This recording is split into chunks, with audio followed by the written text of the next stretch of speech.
This is a quick review of 7.2, and it's called Factoring the GCF, or the greatest common factor from a polynomial. And so the last section that we just did was actually trying to set you up for this. So when factoring polynomials, the first thing you're always going to ask yourself, do they have a greatest common factor? That's always the first question.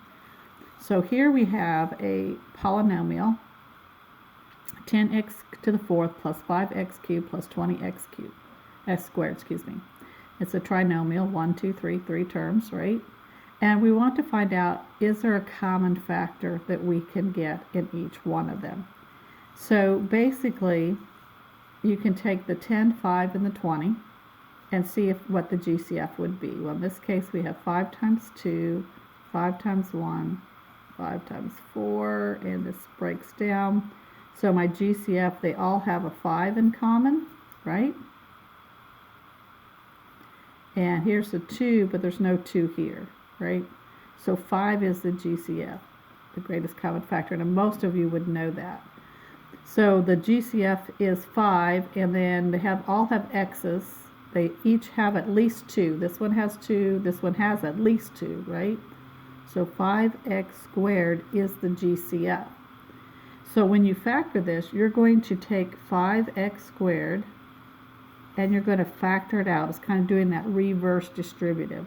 And you're going to ask yourself, 5x squared times what gives me 10x to the fourth?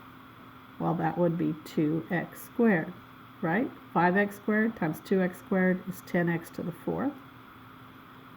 And then 5x squared times what gives me 5x cubed? Well, in this case, it would be x. And then 5x squared times what gives me 20x squared? Well, 5 times 4 gives me 20, and then we have the x squared times the x squared. And you can do your check step to go ahead and distribute that out.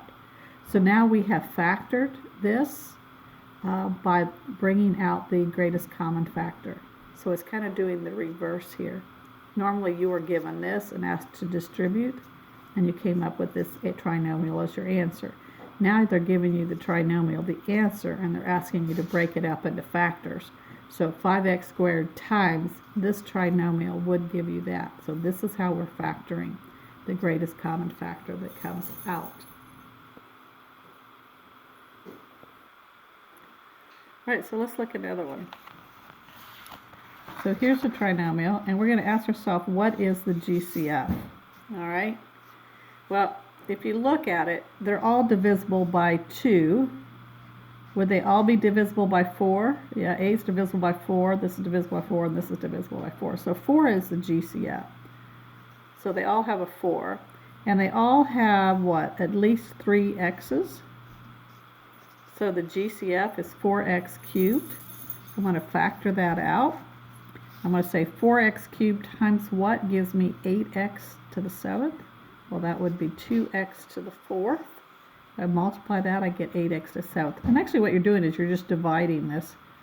Okay? So 4x to the 6th divided by 4x cubed, right, is going to give me x cubed. But it's easier to think of it as multiplying. 4x cubed times x cubed is 4x to the 6th. And then 4x cubed times a negative 12. Well, in order to get a negative 12, I have to multiply by negative 3, and I already have an x cubed. So this is your answer. Your GCF is 4x cubed times this trinomial 2x to the fourth plus x cubed minus 3. So we now have factored out the common GCF. Now down the road, we're going to start talking about how do you factor again some more. But just remember for now, you're just factoring out the GCF. That's all they're asking for you to do in this section.